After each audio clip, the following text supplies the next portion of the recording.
Good afternoon, everyone. Good morning, actually. My name's Grant Cohn. I'm covering the 49ers for the Santa Rosa Press Democrat, uh, Associated Press, and Hot Mic. This is the first time I've ever done YouTube Live. Pray to God this works. What I'm going to do today is go through the entire. Oh, no. Stop. Good morning. My name's Grant Cohn. I cover the 49ers for the Santa Rosa Press Democrat, the Associated Press, and Hot Mic. This is my first time using YouTube Live. I hope this is going to work. The idea is these film breakdowns are going to be a whole lot better when I'm not videotaping my TV screen. This is a live stream. You're going to see my little face in the top left corner. You're going to see the game film directly on your laptop or your phone. So this might go a while. This was a 5-quarter game. I have a lot of plays to get through. Let me know on Twitter if anything isn't working. If you're not getting this stream, I hope you are. Looks like it's working. Let's see. I'm going to do a little test real quick. Yes, I think it's working. So what I'm doing today is the best play calls / designs of the game. I got 3. Usually I have 5. They're all from the defense. I have no idea what the Niners were doing on offense in that game. We'll get to that in a second. The worst play calls and designs of the game, I got 5 of those, and they're all from the offense. Then we got the annual Jimmy stock report. Usually do good Jimmy and bad Jimmy. Today I'm doing Jimmy Cool and Jimmy Flustered. That's what I saw. I got 3 for Jimmy Cool and I got 9 for Jimmy Flustered. That's going to be the meat of this film session.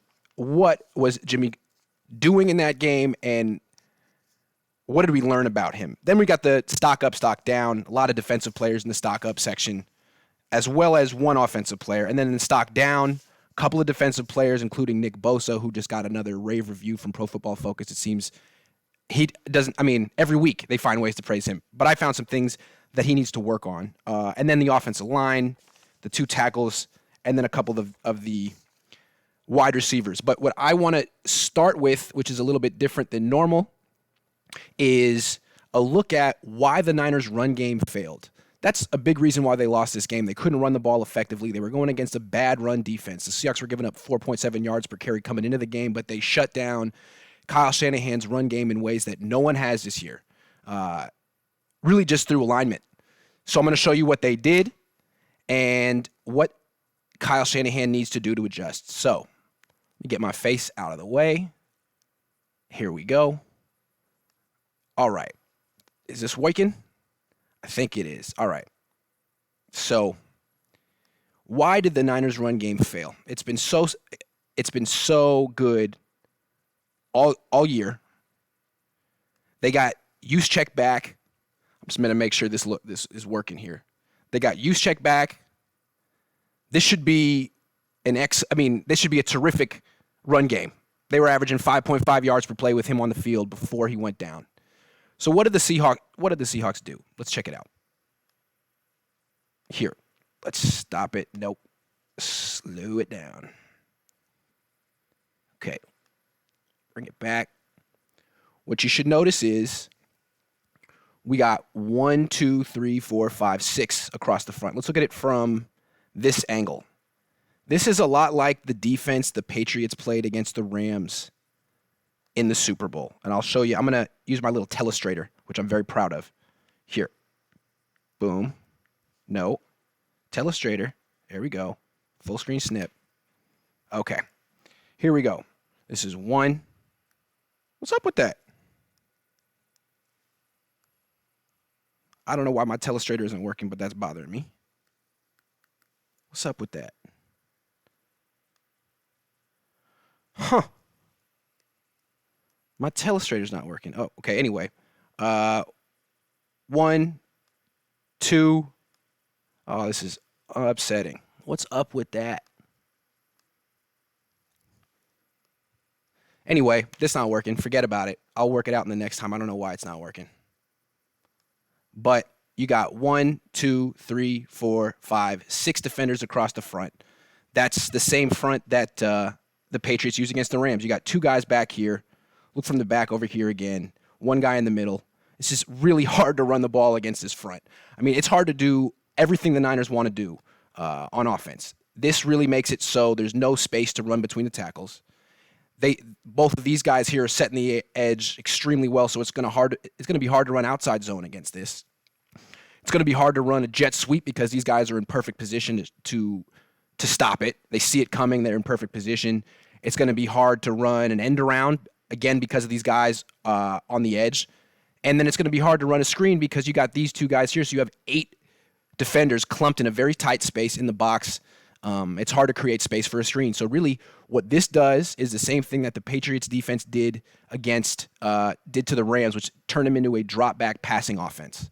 No rollouts, no jet sweeps, no play action. Well, no play action bootlegs, no rollouts, no jet sweeps, just no running game. Just Jimmy Garoppolo drop back and beat us, just like the Patriots tried to get Jared Goff to do the same thing, and it worked. So this is what the Niners were working against in the run game. I mean, Breida is looking for a hole. Everyone's doing the best they can blocking, but there's no space.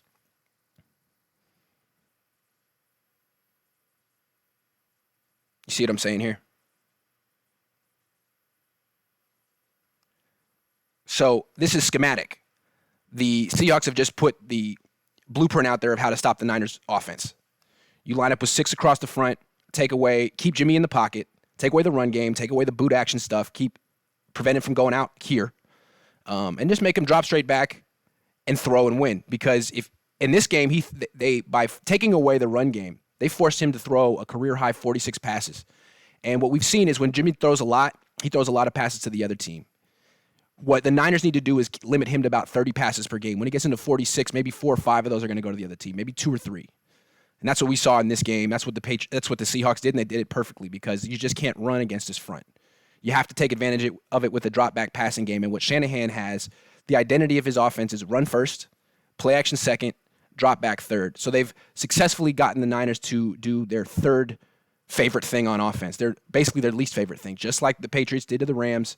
The Rams have still not adjusted. It'll be interesting to see if the other teams copy, because the Seahawks do not have a good run defense. Again, 4.7 yards per carry they're allowing coming into this game. They shut down the Niners' run game simply with this by selling out to stop it with their formation. So that's what the Niners stand right now. They're going to have to adjust because teams are going to copy this.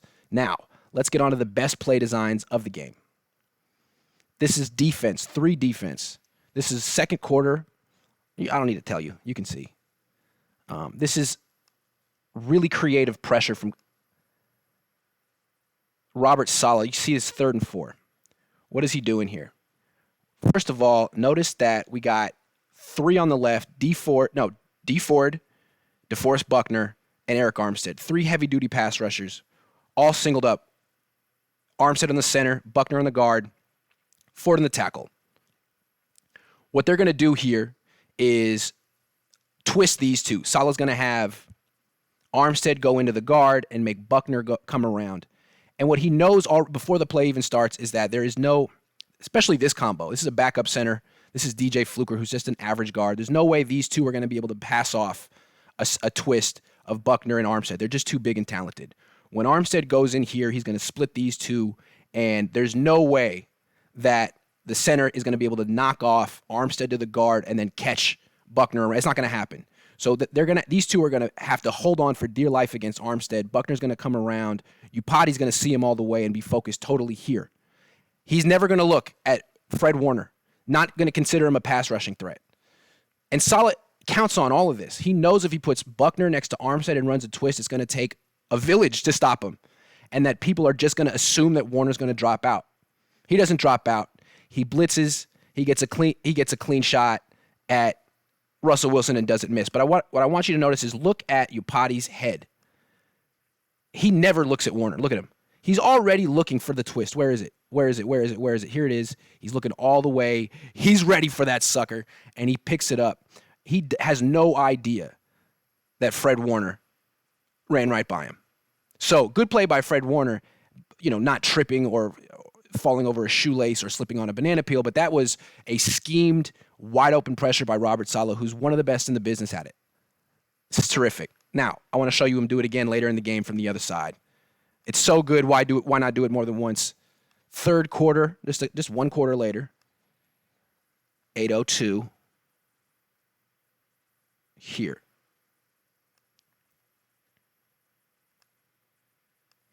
This time you got Warner on the left, Armstead in the middle, Buckner over here. Again, they're going to run the twist. This guy's looking there all the whole time. Never sees Warner get by. Another sack. It's really, really good stuff from Robert Saleh. Anytime you can scheme a sack, scheme a rusher to be totally unblocked by people who should be there blocking, that's good. That's good coaching. That's good play design. Really, he should be blocking him. Doesn't even look at him. And what's cool about this play, I'm sure Robert Saleh, when he installed it, I'm sure he told the defense, Warner, he's not even going to look at you. You're going to have a free shot at the quarterback. I guarantee it. And this is why this blitz is going to unfold the way it does. I know the backside guard, this guard here is going to have to come here. I know it. You're going to get a free shot. This is really a good example of what makes Robert Saleh so worthy of the praise that he's been getting. Last one. This is just, we talked about his run defense being a major liability with the wide nine and that they were going to be screwed. I said it would be suicide to come into this game and play the wide nine. Well, they played a little bit of it in that first half against the run and were successful, but they didn't do it the whole game. What they did was, in the second half, they switched back to their old front, and it was what Saleh did, instead of doing it the whole game, he saved it for their halftime adjustment. He allowed the Seahawks to think, oh my God, they're using the wide nine. We can really burn them with that in the second half. Let's go into halftime. Now that we've seen it's the wide nine, and make some adjustments that really attack the wide nine on the ground. Well, you come out in the third quarter and you're no longer playing the wide nine. Here is Armstead looking like he's going to be in the wide nine, outside the tight end. Here's center, guard, tackle, tight end. It looks like he's going to be outside in the D gap, that the strong safety is going to be inside in the C gap. But then watch what Armstead does. Oop. Subtle, but that's the whole thing. That's the whole thing. He's no longer in a wide nine. Now he's a C gap player instead of a D gap player. And the strong safety's out here in the D gap. You got 1, 2, 3, 4, 5 across the front. Armstead is no longer in a advantageous pass rush position, but he's in a great run defense position. If you look at before, this is exactly the hole the Seahawks would have exploited with an inside zone read. Running back would have came right in here. The quarterback would have held the linebackers with the mesh point, fake handoff. They would have to freeze and determine who has the ball, and they would run the running back Chris Carson right into this hole like the Cardinals did relentlessly last week. So you see, here's the adjustment. Tart comes down. Wilson sees it, changes the play. All of a sudden, we're not running inside zone over here anymore. That's not going to work. You change to a run. They check out of the run game entirely. They get a 7-yard gain. Still, you've made the Seahawks one-dimensional. You've taken away their run game. You fixed your run defense that was vulnerable. Really good adjustment, and I think it was clever making it in the second half and not in the first. Okay, now let's go to the worst play designs that we got. Starting, well, it's all offense. First one of the game. First one of the game. Okay. First call. This is the first play of the game, literally. So, few things to notice. First of all, it's a run. It's not going to be successful. 1, 2, 3, 4, 5, 6 across the line. There's no space here. These defensive linemen are packed together. The linebackers are in close. They're daring the Niners to pass. Okay, that's one. 2, they have really, really scouted the Niners offense extremely well. Pete Carroll's a great coach. You see, let's do it from over here so you can see the full play. You got the tight end Dwelly motioning in. Then you got Juszczyk motioning across. If you remember, this is the exact same play they started the game with against the Browns. This was the 84-yard touchdown run. He comes to the left, comes back across, and takes out someone over here. Problem is, against the Browns, this defensive end was not prepared because the Browns stink, and when he didn't get blocked, he just stood still, frozen, trying to read the play, and allowed the Niners to kick him out, and there was a huge hole. In this one, Clowney is right here. They're going to leave him unblocked and try to kick him out with a pulling guard. The difference is Clowney has been really prepared for this play by Pete Carroll, and you can tell because watch Clowney. He's leaning in. As soon as Juszczyk goes in motion, Clowney knows exactly what this play is going to be. He's leaning forward. You see that? Because he knows he has to close this distance, squeeze this gap, and when he charges in and makes contact there's no hole. This play's dead right now. It's dead. Juszczyk can't get through. It's just a mass of bodies. So let's go back to the moment of truth. Watch Clowney leaning. This is Shanahan getting out coached by Carroll. He knows it's going, where it's going. He plays it perfectly. Shanahan got out coached by Pete Carroll.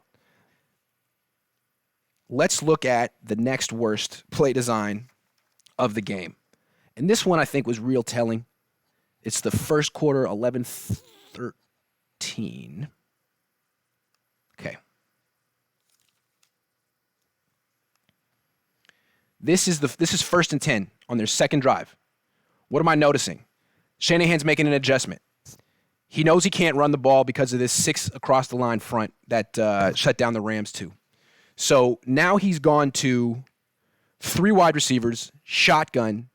Juszczyk's not even on the field. There's no jet sweeps. There's no misdirection. There's going to be no possibility of a play fake, the one where you turn your back to the defense, the one that is the staple of Shanahan's offense. There's no possibility for a bootleg. He's staying right in the pocket. I mean, what is this offense? This is not the offense that we have come to expect from Kyle Shanahan. This is something else. And the only thing that I can guess is that since he understood that Pete Carroll knows him so well, knows Shanahan's offensive identity, that he just went totally out of character. He tried to trick the Seahawks.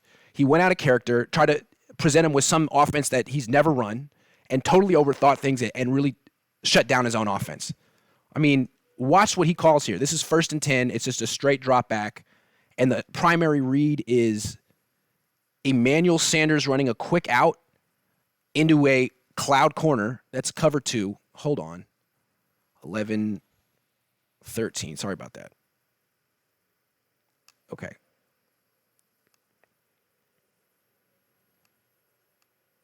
mean, this play doesn't work at all. If it had been cover 3 or 4 and this defensive back, this cornerback had dropped deep, Sanders would have been open in the flat. But it's not cover 4. It's 2 deep, 4 under with a blitz. This guy's waiting right there. Throw's not available. Okay? Throw is not available. You got no one else open. No one's open. Look at this. You got him running a curl, him running a curl, him running a curl, him running a quick out.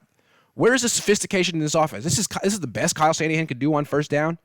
I mean, where's the play action bootleg? Where's the deep over route? Well, he couldn't do any of that because of this 6 across the line, jamming the middle, taking away the edges. I mean, if you run a bootleg into that, you get hit by the overhanging defender. So Shanahan felt this is the best he could do. 3 wide receivers, straight drop back from the gun, quick out. I mean, this is almost capitulation against a more prepared defense. Shanahan is going to have to figure out more creative ways to attack this particular front. Now he's in a similar situation that McVay's in. Interesting. Okay.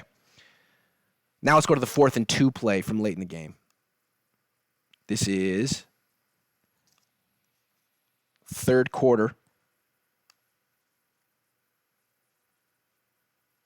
Where we got 4:37 here. No, wait. Hold on. 10:05. Sorry, guys. Reading's hard. 10:05 here. Boom. 4th and... You remember this play. First off, what do we notice?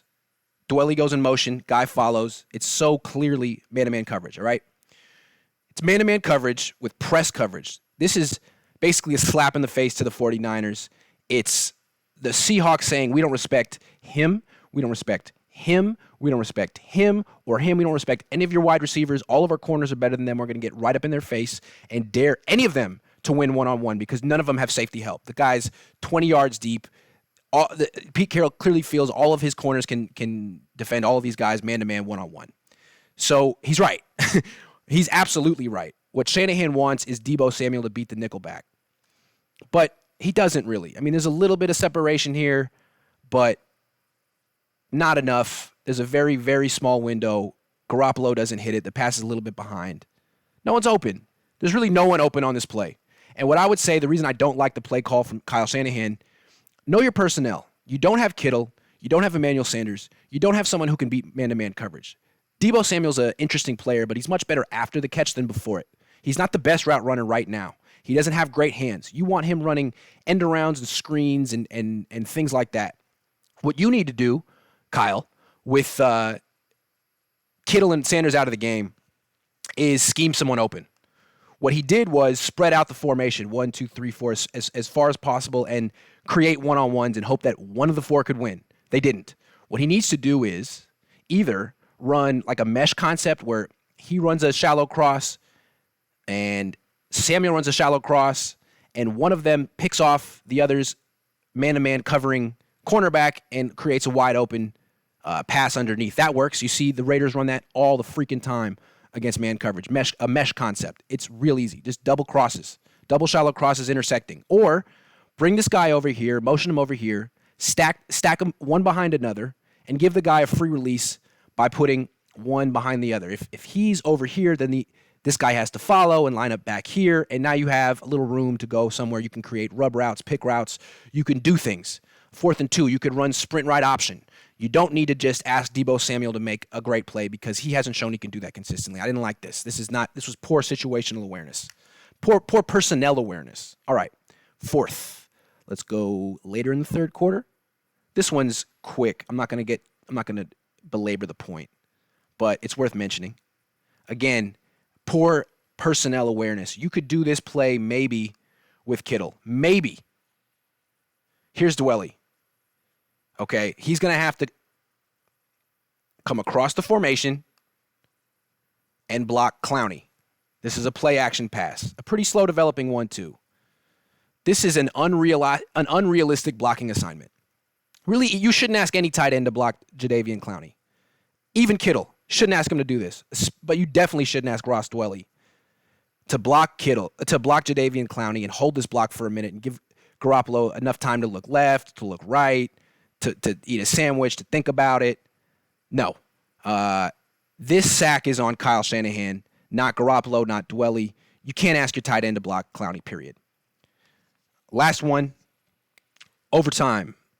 I think you know where I'm going with this one. I wrote about it in my game story. 150 left. They get the ball back. Seahawks have 0 timeouts. 0. I'm not saying you take a knee, but the Niners should have. Kyle Shanahan should have been able to call a play here that gave them a chance at a big gain, but also had a 95% chance of being completed so that they could run 40 seconds off the clock and almost guarantee not losing. You can still go for the win and guarantee not losing. Shanahan didn't do that. He calls a pass for Ross Dwelly. Dwelly runs here. Again, I mentioned a stack release, right? He's right behind here. He's going to try to create a little separation. So he gets the concept here. He doesn't spread them out here. It's 1st and 10, 150 left. Dwelly runs a stop route. There's a little separation. The ball's out late. If the ball had gotten there, it would have been a contested catch at best. The cornerback got in there. He's a hell of a cornerback. But the ball didn't get in there because it got tipped. Shanahan called this a conservative play call. It probably had a 70 to 75% chance of being completed. But there's a 20% chance this guy's going to knock it down. There's a 5% or a 10% chance he'll knock it down, a 50% chance he'll break it up. I think you can do better than 75%. I think you could do 95%, a 95% chance of completion. And I don't blame Jimmy for this. It's clear that Ross Dwelly is the primary receiver. Shanahan said as much. The primary receiver should have been Mostert. Throw it out to Mostert in the flat. That you could basically walk it over to him. There's no way you're going to miss this throw. He catches it, gains maybe 5, maybe 10, and the clock runs and you don't lose instead of this happening. You don't have to kneel it down. You don't have to run it.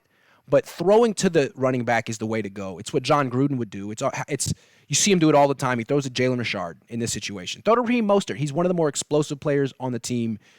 He's averaging 9.1 yards per catch for his career. He's a stud. Give him the ball. Anyway, enough of that. Let's get into Jimmy because that's the best part today. Jimmy, and I don't want to get right into the negative stuff, so I'm going to start with the positive. And it's all 3rd down stuff. He's a lot of fun to watch on 3rd downs most of the time. This is 3rd and 10 early in the game. Oh, I'll let you watch it full speed from the All-22 cam. It's impressive, but let's watch from the end zone. What you got is a double twist, a double stunt. Clowney looping to the inside, Ziggy Ansah looping to the inside. Two big, fast, explosive guys coming right at him. Ansah crosses Garoppolo's face. Garoppolo doesn't panic at all. Calmly steps to the side, keeps his eyes down the field. Now he's got Clowney coming at him. Clowney's unblocked. He's going to get there. Jimmy Garoppolo, a nice snap throw over the middle, in stride. Perfect. That's Jimmy cool. Particularly that little slide to get away from Ansah. Real cool. That's Jimmy at his best. Unbothered by the bodies around him, keeping his eyes down the field, making his plays making plays other quarterbacks wouldn't. That's Jimmy at his best. Jimmy cool. Another one. Second quarter, 2:05.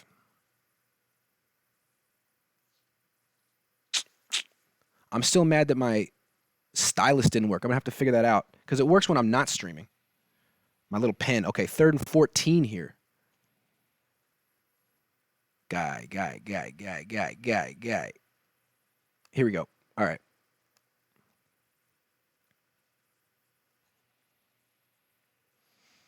Let's look at it from the back again, just to see how he deals with pressure. You're going to have Clowney loop into the inside again.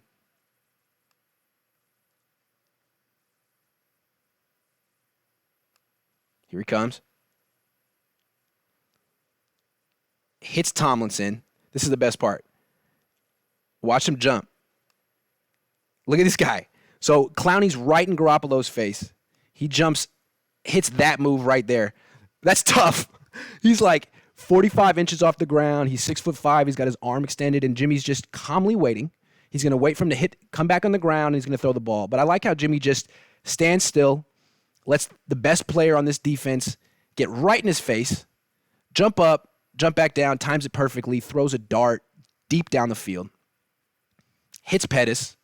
That should be a conversion on 3rd and 14. Should have been the best play of the game from Jimmy. But Dante can't take contact, and he drops the ball. Hell of a play by Jimmy Garoppolo. Last one that I want to praise him for, 4th quarter, before things started getting real bad for him. 4th quarter, 6:26. I got 27 people watching. All right. Okay. What am I looking at? 6:26. Here we go.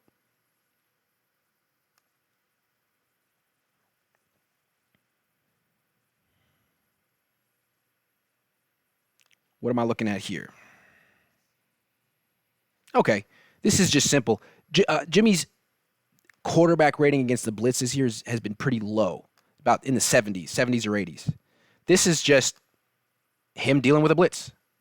Let's run it back, put it in slow motion, show the calmness, because he wasn't really calm most of the night, but this is 4th quarter. They rush 5. He stays calm, throws a strike. Bourne drops it, almost tips it for an interception. That was 3rd and 8 from the 21. That would have been 1st and goal at the, at the 8. They could have got a touchdown there. They ended up kicking a field goal. So those were the 3 best plays from Jimmy Garoppolo. Now let's talk about his 9 bad ones. First quarter, 12:27. I'm gonna try to do these quick. I don't want to beat a dead horse here, make it seem like I'm enjoying this. I just find it interesting because he's still basically a rookie in terms of game experience, and we learn about him every game. Yeah. Okay. Let's bring it back. I'll give you the situation. This is 3rd and 5. Primary target is Emmanuel Sanders. He's in the bottom. He's going to run a slant against Shaquille Griffin. Okay. Emmanuel Sanders is a hell of a player. That's a nice route. He's open now. He's open right now. Jimmy's looking at him. Jimmy needs to throw the ball right now. I don't know what Jimmy's thinking. He waits. He throws late. He telegraphs it, and he allows Shaquille Griffin to undercut it. Let's look at it from the back. Just watch Jimmy's head and try to read his mind. What is he doing here? Okay. He's looking. He sees he's open. He's open.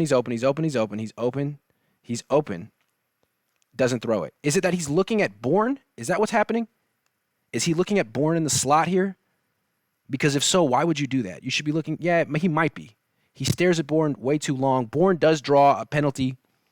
Comes back to Sanders. This play doesn't count because Bourne got mugged. But still, I mean, the throw was open. I guess you could say no harm, no foul. But this would come back and burn him later.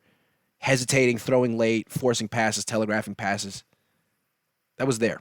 Anyway, let's move on. Later in the first quarter, 12-19. This is the very next play. This is just, like, I'll show it full screen, full speed from the All-22. And when you watch it, it's hard to tell what happened, but it's like, what? I saw it this is about the angle I have in the press box too during games. But when you see it from this angle, and you slow it down, I mean, he missed that throw by like 5-10 feet. Look at that. How did he miss that bad? I don't get it. And then when you go back and realize that Jimmy Garoppolo was 3 of 18 on passes that traveled at least 10 yards downfield, this explains it. I mean, he had some drops, but he also had some errant throws, and this isn't errant. This is in a different area code. Wasn't even close. So that was strange. He's usually a lot more accurate than that. That was just totally inaccurate. Now let's go. Oh, this is the worst. I didn't even notice this one during the game. I was focused on the drop from Marquise Goodwin, but looking back, Goodwin wasn't the one who ruined this play. This should have been a touchdown. You remember this as the Goodwin drop. But focus on Sanders. He's being guarded here by man-to-man by a corner. Trey Flowers, their worst corner, is their second best corner. He's all the way across the field. You know it's man coverage. Look at how open Sanders is. That's a touchdown. Garoppolo doesn't throw it to him. Instead, he throws to Goodwin, and the pass is a little high and off schedule and off target, and Goodwin drops it. But, again, watch Sanders. He's going to be wide open. But then watch Garoppolo. He's looking at Sanders. Looking at Sanders. Sanders is open. Should be a touchdown. Still looking at him. Finally decides not to throw it. Who knows why? Eyes locked on Sanders the whole way. Sees he's wide open. Sees it's a touchdown. I mean, still looking at him.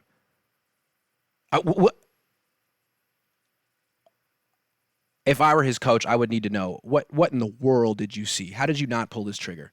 This is disconcerting for the Niners because Garoppolo, his best trait is his trust, his faith, his anticipation, his willingness to throw the ball early. And he did it a lot with Emmanuel Sanders. He didn't have to do it there. Emmanuel Sanders was wide open. He didn't pull the trigger. He's supposed to be a gunslinger, not like Alex Smith. Alex Smith is the kind of guy who would inexplicably not pull the trigger. But the upside with Alex Smith is he was mobile and he didn't commit turnovers. Garoppolo doesn't have that, so he's going to need to make those throws. Okay, second quarter, 7:23. What else are we looking at today?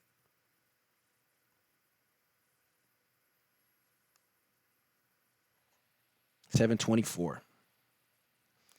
This is, again, Jimmy Garoppolo not pulling the trigger. This is 3rd and 3.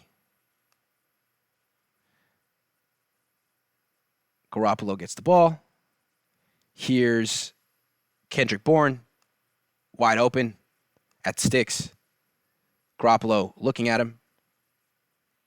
This is the second quarter. He hasn't made his big drops yet. He just decides not to throw it. He holds onto the ball, fades away, and now he does this where he starts trying to make something out of nothing, and it's an incomplete pass. But again, Bourne, wide open. How do you not throw the? You see him. You're looking at him. He's right there. That's an easy throw. You make it all the time. Why do you not throw that? What's going on? Are you worried about this guy? I really can't explain it. He's just wide open. You can hit him right here on the outside, get it away from Wagner. I don't know. Skittish. Skittish in the pocket. That's Jimmy flustered. Big time. Let's go a little bit further in the second quarter. There were a lot of plays like this from him. 257. Here. This is maybe his worst. I mean, missing the wide open touchdown was bad. This is probably worse. No, this is worse. Okay. First of all, Dwelly. This is 2nd and 7. He's looking at him too. Looking at Dwelly. Dwelly's open. Doesn't throw it. Instead, he holds onto the ball, tries to scramble, fumbles. The Seahawks recover. Touchdown. That's as bad as a pick six. But, dude, you didn't have to scramble. You had a wide open throw. He's open. You're looking at him. Again, throw the ball. Why are you holding on to it? A lot of the same stuff he did against Washington in the rain. But again, okay, you don't throw the ball. It's open. You're going to take a sack. Fine, that's not good. But you make it worse by doing this. You're running away from guys who are way faster than you, and you're holding the ball like that.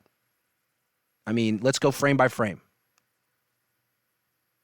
You just hanging out, holding on to the ball, hanging on to it with one hand, exposing it, it gets knocked away. One of the best things about Alex Smith was how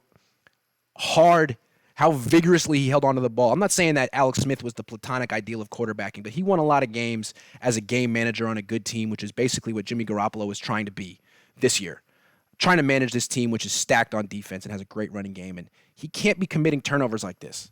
2 fumbles and a pick, and he had a lot of other interceptable passes, but this was the worst thing he did.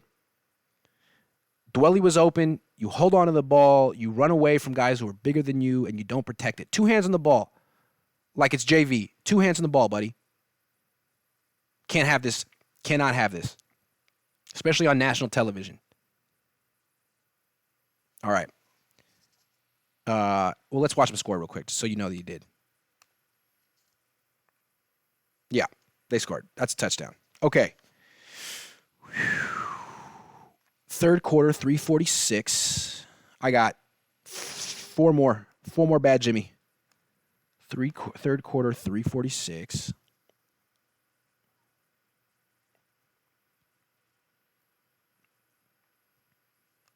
Here. Okay. What do we got this time? All right, so this is Jimmy locking on one side of the field. This is, what are we talking? 2nd and 18. So, again, Bourne, he's open. It's zone coverage. He's found a soft spot. He's wide open. There's the sticks at the 50. He's at the 45. That would have been a gain of 13, but Jimmy's not looking there. No, Jimmy's looking the other side of the field at Dante Pettis, who he doesn't want to throw to anyway. Here's Dante running a corner route into basically double coverage. Not double coverage, but he doesn't want to throw that pass either. You could make an argument that there was a little bit of a window there. There's a hell of a window here. Jimmy doesn't see it. Jimmy holds onto the ball. Jimmy tries to make a move around guys who are more athletic than them, and he goes down, and he fumbles again.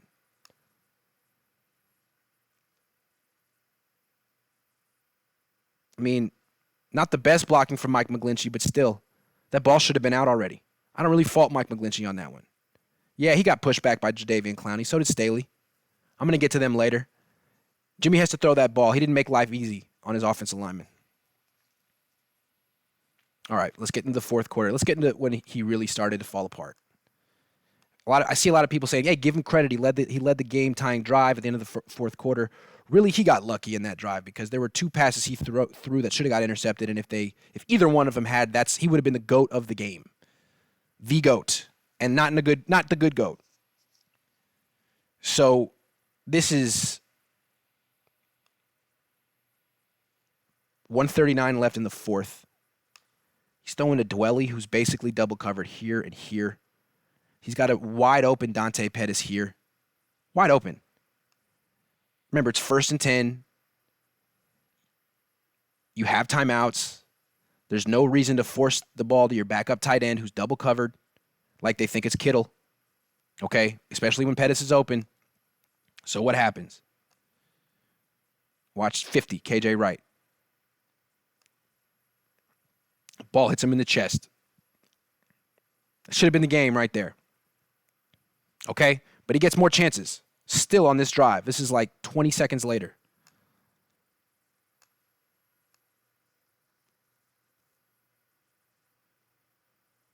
$116 here.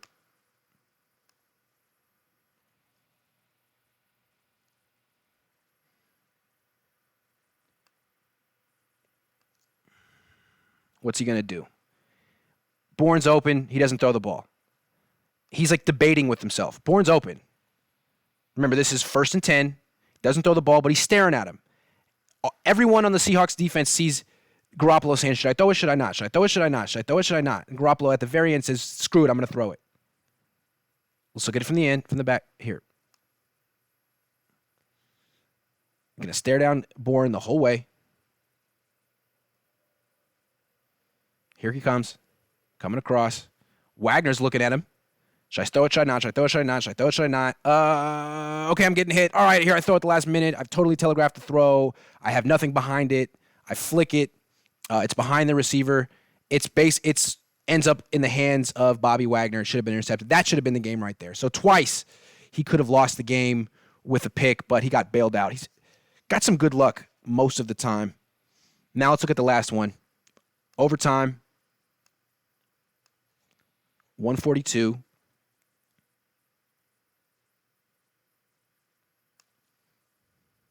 This is 3rd and 10.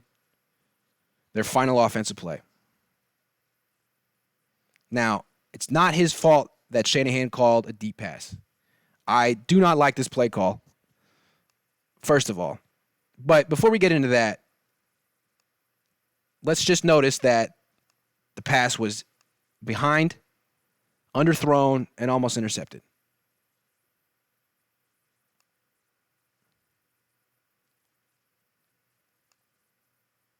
Underthrown, the guy was open, almost intercepted. Okay, what I would say, so look, with Jimmy, he hasn't thrown, I have never seen him complete this pass. A deep ball up the sideline. He's really good between the numbers and 20 yards and in, really 10 yards and in this year. He used to be really good in the 10 to 20 yard range. He hasn't been this year. Never seen him make this throw consistently. Never seen Deebo Samuel make this catch consistently in the NFL. I don't understand calling this play on 3rd and 10. It seems like it has like a 7% chance of being completed. Maybe you can go with something with like an 8% chance next time. I don't know. But, yeah, that's Jimmy. He not a deep ball thrower anymore. Not reading the field real well and not pulling the trigger. Not throwing to wide open guys that he sees. Not seeing wide open guys because he's locking onto one side of the field. I think Pete Carroll really showed the league how to defend Jimmy Garoppolo, and it'll be interesting to see how well other teams copy that. Now let's get into the positive stuff. Stock up. I'm going to start with the defense, and in particular, DJ Jones, who I've never singled out on this film session before. He was like the single-handedly the reason the Niners shut down the run in the first half. He was maybe not single-handedly, but he was a big, big reason. This is the first play of the game for Seattle. They're coming at the wide nine, and I'll show you. I talked about this last week, the weakness of the wide nine, and how teams are putting extra space between their offensive linemen to widen out this hole even more. I mean, these guys are kind of standard in their splits, but look at how far the right tackle is away from the right guard. That's by design. They want to run right here. They want to run between 91 and 93, and they want to take a hole that's huge and make it even huger, and they have. This is what the Niners have to be prepared for, and there's really no answer in the wide nine for this except for a guy making an amazing play. Look at DJ Jones. He's gonna squeeze this hole by just forcing his way through and past the center.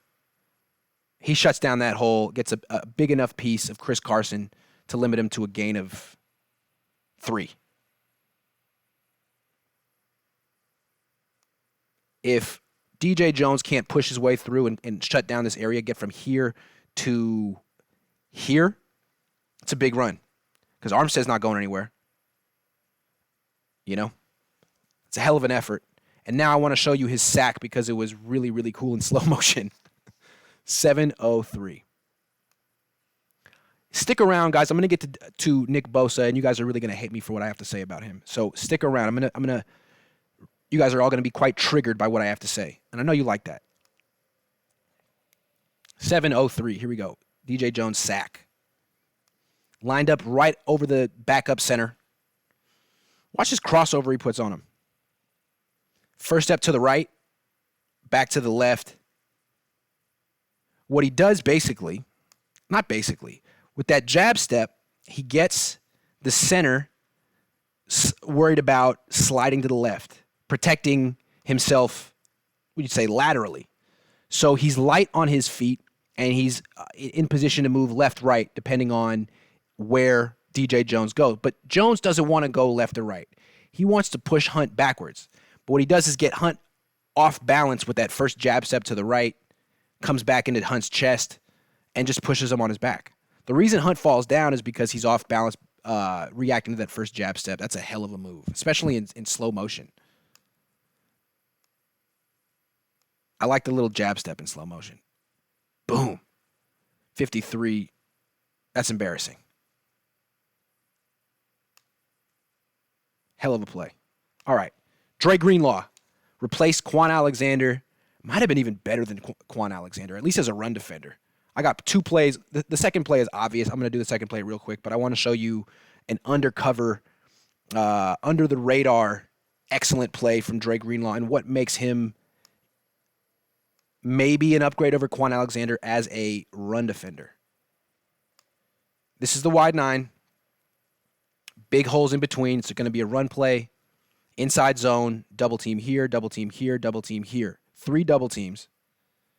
Okay? These defensive linemen are not going to make the play. It's going to be up to 54 and 57 to recognize the run and fill these holes as quickly and as violently as possible. Look who's in there first. 57, not 54. And he's so decisive. What he wants to do here with these double teams, the idea is hit him and then have this guy, after they've secured the double team, climb up to the linebacker and get him too. But Greenlaw diagnoses the play and charges inside before Yapati can get up there. Gets past Yapati and makes a brilliant tackle for a 1 yard, just a 1 yard gain in the hole. This is something the Niners need, and we haven't seen a lot from Quan Alexander. He's terrific in coverage. He can miss some tackles. He can take bad angles. This is really great technique and stout run defense from a rookie. You probably didn't notice this during the game, but this is, if he doesn't make this play, the Niners' run defense is screwed. All right. Now let's just give a quick look at his interception because it should have won the game. This was the play of the game. It should have been it. Where is it? Hold on. 5:49. Here.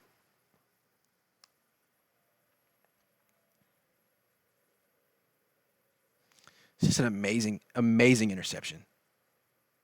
I don't have anything smart to say about it. Just wow.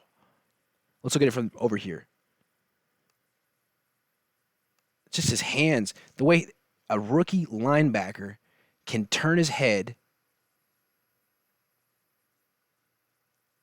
reach up, and make that catch with his fingertips. I mean, it looks like a wide receiver.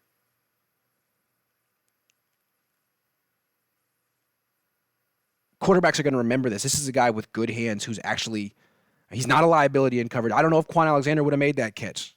I don't think Fred Warner would have made that catch. That's a highly skilled move. And then not just that, look at the run after the catch. This is a really good athlete. I don't know who scouted these defensive players, if it's Lynch, if it's Saleh, but they are, with the exception of D Ford, which was a mistake, everything they've done this year in regards to their defense has been right on. All right. I'm not going to do K'Wan Williams and Jaquiski Tart because you know their plays. I could come back to them later and do them. And K'Wan and Jaquiski, if you're watching, I'm sorry. You guys were terrific. You were 2 of the best players in the game. I'm not going to go through your plays because everyone's seen them. K'Wan, you forced 2 fumbles. They were great. Jaquaski Tart, you stripped the ball from DK Metcalf right before he went into the end zone. That was a great play. Everyone's seen him a million times. I'm gonna keep it moving. I apologize. I'm gonna go to Emmanuel Moseley because I was harsh on him last week. I was thinking that maybe he got exposed, that maybe Ahkello Witherspoon needs to replace him. Well, not so fast. He got tested big time in ways that Sherman wasn't. And I think, again, he proved that that's a mistake. You need to go after Sherman, not Moseley. Where is Moseley? All right, 45. Here's the first one. Down here, Metcalf. Bigger, faster than Moseley. Moseley's playing press man coverage. Vulnerable to getting beaten deep, but no separation at all. And if you look at it from the back, what is really impressive is, let's see, frame by frame. First of all, he takes a peek, he gets his head around and sees that the ball's coming there. And then instead of watching the ball, he gets back and watches Metcalf's hands, knows that Metcalf is going to have to use both of them to catch this one, puts his hand right between him, breaks it up. Hell of a play. He did it, and he didn't do it only once. Let's go again. Overtime. Game on the line. 9:35. Here. I mean, same. Press man coverage, bottom of the screen, DK Metcalf runs with him, breaks it up.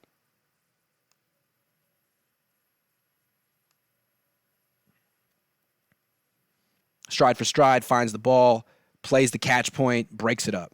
Perfect technique, excellent athleticism and confidence.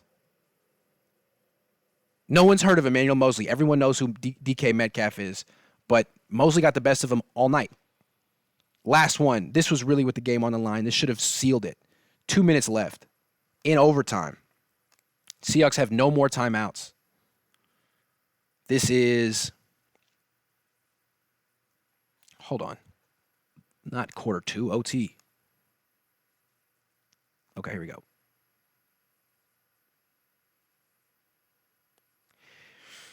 Here we go. Okay. Again, the bottom of the screen. Again, one-on-one against Metcalf. This is 3rd and 2. Oh, come on. 3rd and 2. If the Seahawks convert this, they can go in for the win. If Emmanuel Moseley breaks this up, you'd think the Niners win this game. They get the ball back, 150 left. Seahawks no timeouts. Doesn't get a hand on the ball, but he sticks with it and knocks it out of Metcalf's hands. Great play. This guy is a starter in the NFL, and you heard Shanahan say it yesterday. He's allowed the Niners to be more patient than they would have been with the Ahkello Witherspoon. Meaning, Ahkello Witherspoon probably could play right now, but they're not crazy enough to take Moseley off the field. Okay, now let's do the one offensive player I want to highlight before I get into Nick Bosa. Deebo Samuel. I rag him a lot and call him a running back, but he's a hell of a player after the catch. And right now with Sanders and Kittle out, he's probably their best weapon on offense.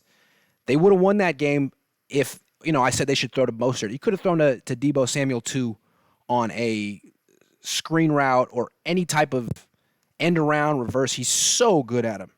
This is the first one. It's just him running a little slant and showing what he can do after the catch.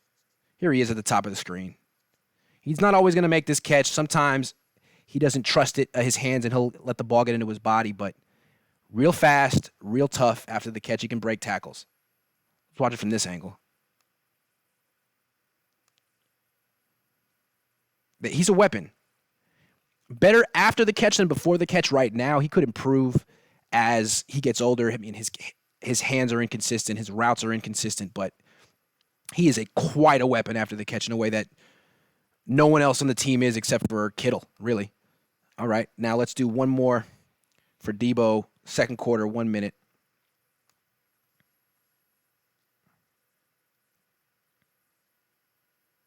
Here.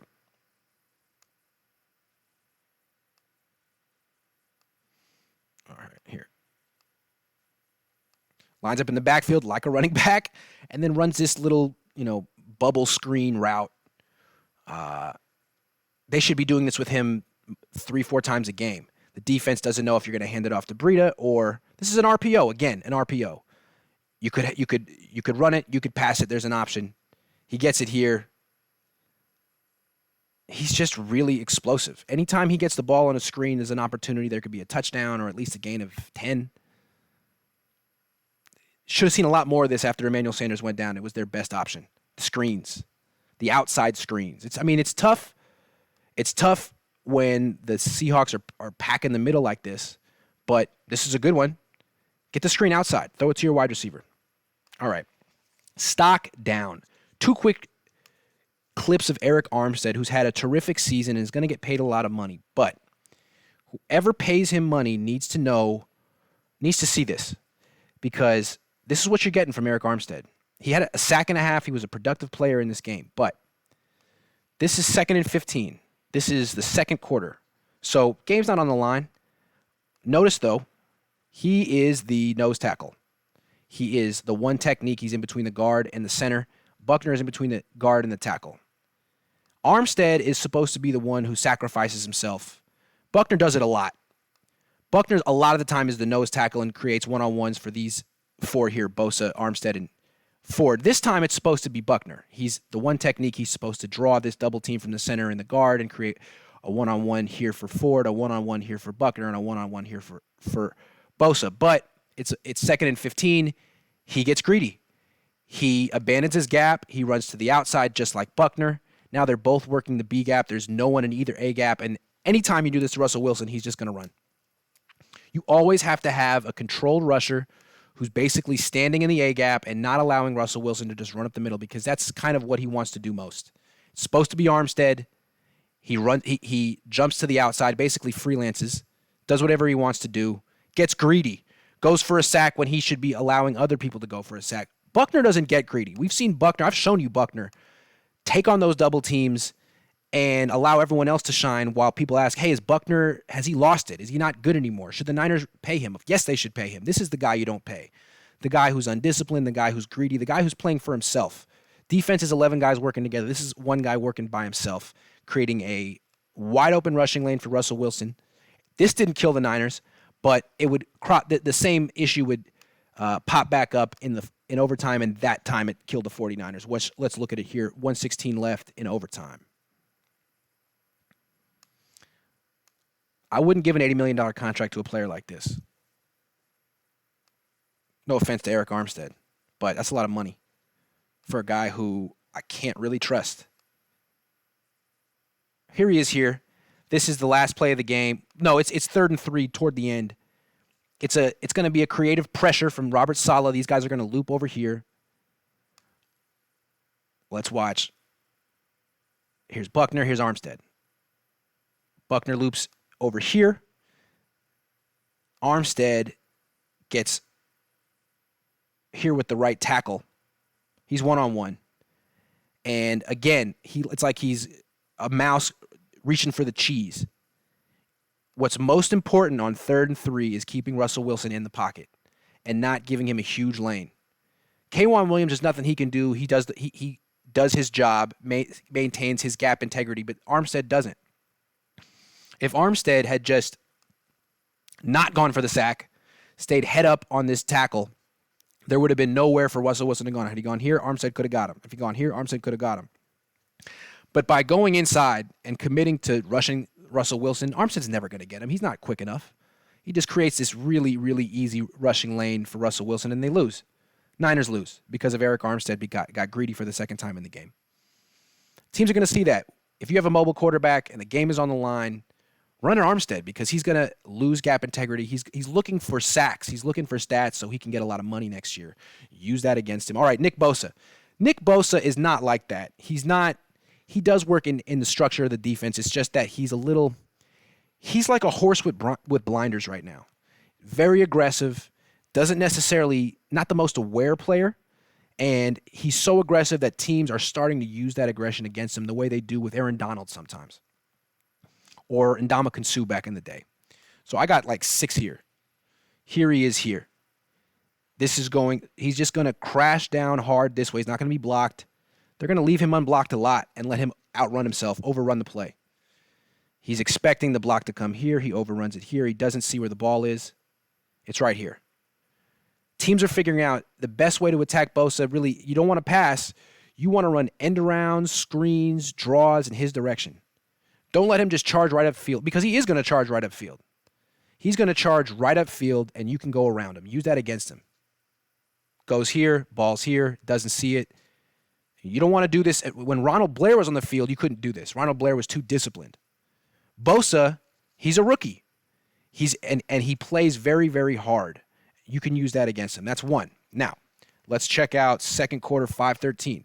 This isn't a condemnation of Nick Bosa. This is just an illustration of his rookiness, his lack of experience. People are calling him the best player in the league. He's not. He's a very talented player who's racked up some excellent numbers and put some great plays on film, but he's still raw. He's still learning, and he still has a lot of room to improve, which should be a good thing for the 49ers. All right, here he is here. What's going to happen? This is going to be a screen to his side. Unblocked. He thinks he's going to get blocked by 48. He charges past him, doesn't recognize it's a screen, gives up a 10-yard gain. Notice every time the Seahawks want to do something like a screen or a draw or a reverse, it's to Bosa's side. They're trying, because they've seen this on film. He was doing this early in the year against the Steelers, and I pointed it out, that he has very little discipline in the run game to misdirection. You can fool him. No one's really exploited it. I don't know how much homework these teams do if they're really breaking down the film like you and I are, but the Seahawks did, and they exploited it over and over and over again. This is only the second quarter, midway through it. Right here, he should know that's a screen. I can't sell out to get Wilson. I'm never going to get there. Anyway. Okay. Number 3 for Bosa. Second quarter. They went after him like over and over and over again on the same drive in the second quarter. 3:52. Okay. It's 3rd and 1. Again, he's overeager. Down here. Unblocked. Crashes down. Tries to engage this blocker. Doesn't see that Russell Wilson keeps the ball until it's too late. He trails the play. He makes an excellent effort to get back into it. He's fast. He's relentless. He doesn't fall down, but there's a clear throwing window right here. That probably would have been, this pass probably would have been completed if Federico Warner didn't make this beautiful, beautiful play. So, again, taking advantage of over-aggression from a rookie who's an excellent player. Fourth quarter, they do it again. 13:37. 6-yard gain for Chris Carson. Let's see how they do it. Here he is here. Again, unblocked. Following some blocks over here. Doesn't see that Chris Carson has the ball until it's too late. Gain of 6. You know? And what you're seeing is the Seahawks saw this on film and they went after it relentlessly. It's smart. You always want to run at pass rushers. You want to make them work hard at what they don't do best. He means well. He's trying to be aggressive. He's trying to get a jump on the run play. It's just he doesn't know where the ball is. He needs to figure that out because teams are going to see this and if they're doing their homework, they're going to do it as much or more than the Seahawks did. Okay, last one, fourth quarter, 4:46. Nope, that's overtime. What's going on here, guys? Come on. Okay. 4:46. Got to wrap this up so I can get to the offensive lineman and then get down. 4:36. Okay, here we go.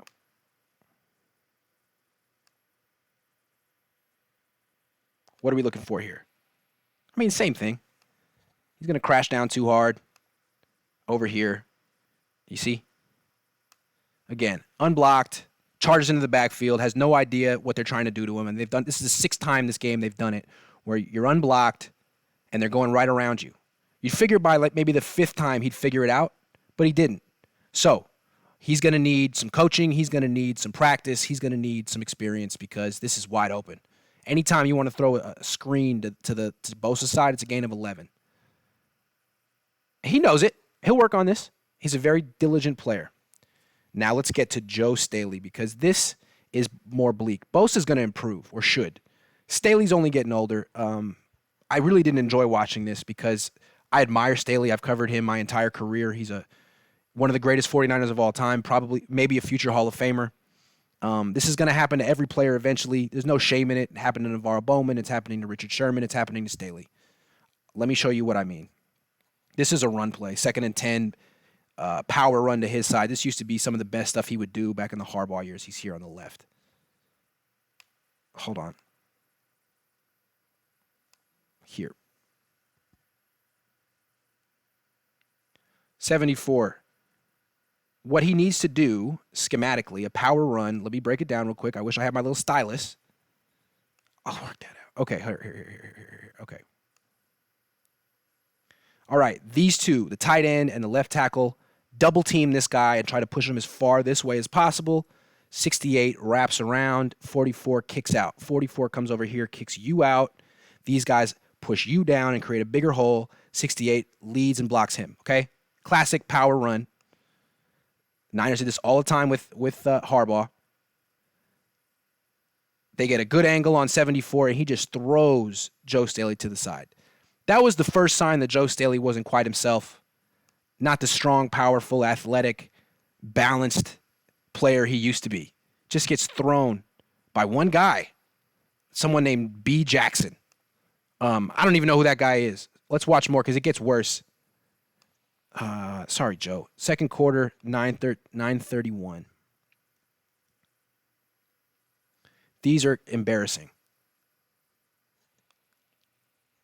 We got to do it in slow motion to really show you what's going on here. 74. Nope, slow. Here. Ooh. So, and I pointed this out last year. But watch, what Clowney does is he takes this hard jab step to the right there. Staley reacts to it and kick slides out to his left. Now he has to change directions and go back inside, and he can't do it. He couldn't do this last year either. This isn't a product of him being rusty or coming off an injury. This was last year too. A lot of these older players can get themselves going one direction, but when it's time to change, stop, move a different way, it's hard. You end up looking like you're 35 years old. And it's going to get worse for him. So that he ends up giving up a free shot on Jimmy Garoppolo for Clowney. They complete the pass, but Jimmy Garoppolo takes a shot. Now, next one, second quarter, 9:31. I'm going to go through these as fast as I can because Jimmy's talking in a half an hour. Second quarter, 9:31. Here. All right. This is 3rd and 8, again against Clowney.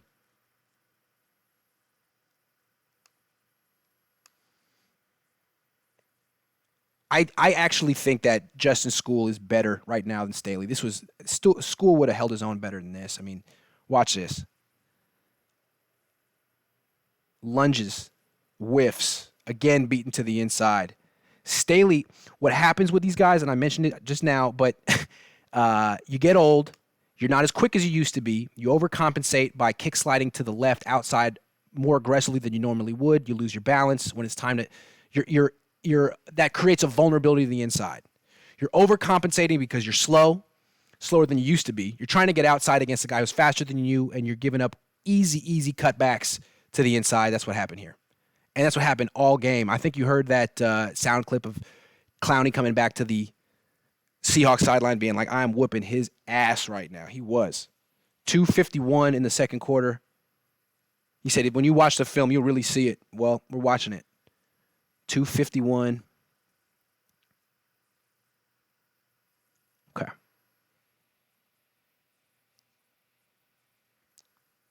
Believe this is it. Let's see.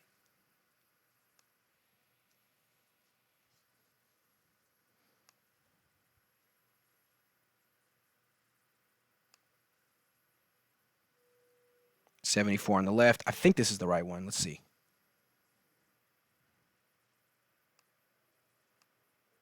Yeah, again, quick move to the outside, gives up the inside lane and blocks no one. Tries to play it off like maybe it wasn't his man, but it was. So this isn't even Clowney. This is some guy. I don't even know who that is. 98? You're so worried about getting beat to the outside because you're 35 that you just give up this easy lane inside, which is even more direct to the quarterback or the running back. So you just block no one. Breida gets stopped in the backfield. All right. Okay. More Staley. 2 more. Third quarter, 10:56.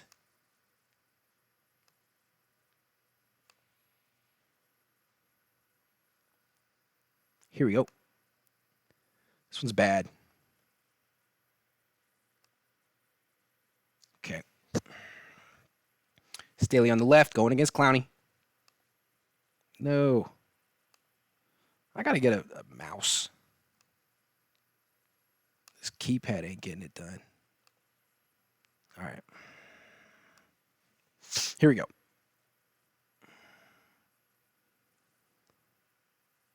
Staley. This time, he knows the inside move is coming.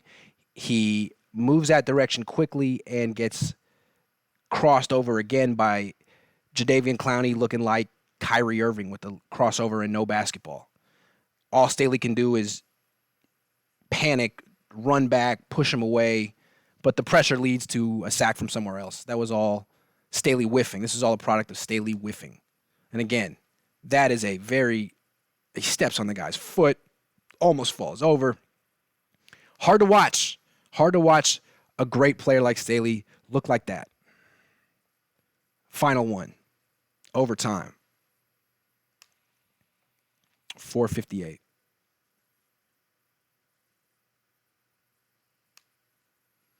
Okay.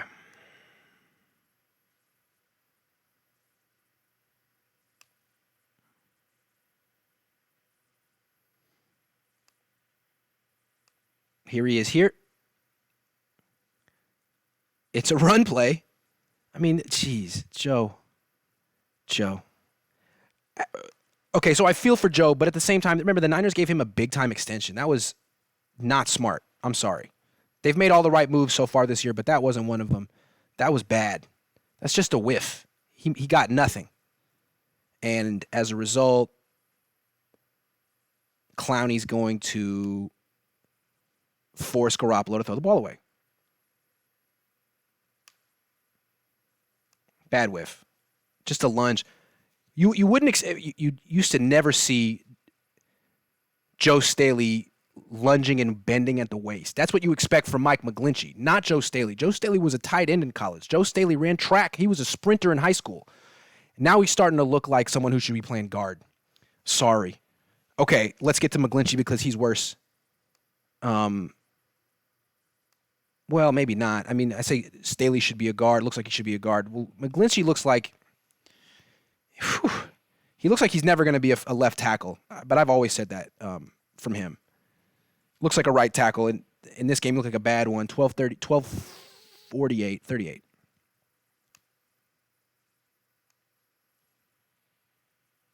Okay. He's on the right side. He's number 69. Here. Going against not Jadeveon Clowney. Clowney's over. No, here he is, right here. Going against Clowney. 90, 69, 90, 69, 90, 69. Okay. 1st and 5. Kick slides to the right. Jab step. Beaten badly. Almost falls over. I mean, this is just a very unathletic pose from Big Mike McGlinchey. Even Staley didn't look this bad, right? Hold on. Let's pause it at the worst moment. There. I mean, like, he looks like he's bobbing for apples. He looks like he's throwing up in the toilet. They talk about with offensive linemen, are you a waist bender or a knee bender? McGlinchey's always been a waist bender. He's not particularly athletic. He's a good run blocker. But yeah, as you see here, he just totally whiffs and gives up a big hit on Jimmy Garoppolo. All right. Now, second quarter, there's more. 10-11.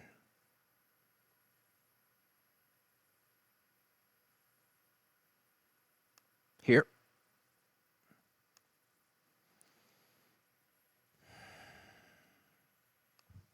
Let's make sure this is working.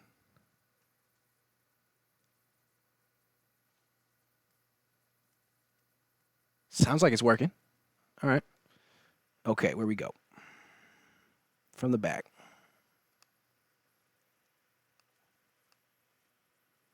$69.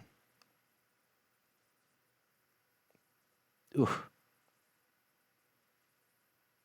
Come on, dude. Here, against Clowney, trying to pass off a stunt. 68 and 69. Clowney goes inside. McGlinchey gets nothing. Falls down. He falls down a lot. Anyway, forces Jimmy to throw this desperation one-hopper. Okay, that's 2 for McGlinchey. Where are we going now? Second quarter, 8 minutes.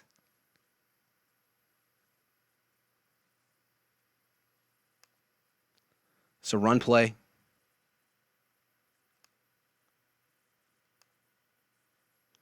Here's our guy right here. Our boy. Again, this is going to be a double team, a lot like the Powers, a counter to his side. Double team here, 68, 88, 69 and 88 on this 93 here. 2 guys on 1, 69, drive him back. Unfortunately, he gets driven to the side, just thrown away, and 93 makes the tackle for in the backfield. This is supposed to be his strength, run blocking. Maybe you call that rust, or just being a top-heavy waist bender with poor balance. I don't know. You tell me. Second quarter, 2:05. I got two more McGlincheys. And then I think I got to wrap it up. I don't need to show you Dante Pettis dropping the ball. You saw him drop the ball. You know about Dante Pettis. I need to be careful with him. I don't want to hurt his feelings. 2:05. Here. Oh no, this is just real quick. This is bad. This is a slow offensive tackle who knows it and is trying to give himself an edge. I mean, he's leaning back. He's trying to jump his own snap count, and that's a false start. See that? He was trying to jump his own snap count. Got him leaning back over here. That's not the most confident maneuver. Finally, fourth quarter, getting into crunch time, 7:09 left. No, that's the wrong thing. Oh, come on. All right, 7:09.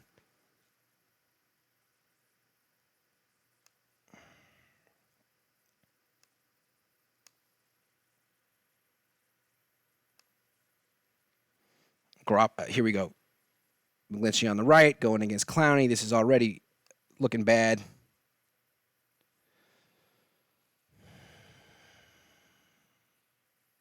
Let's see. Another crossover, the jab step to the right, back to the left, and McGlinchey whiffs.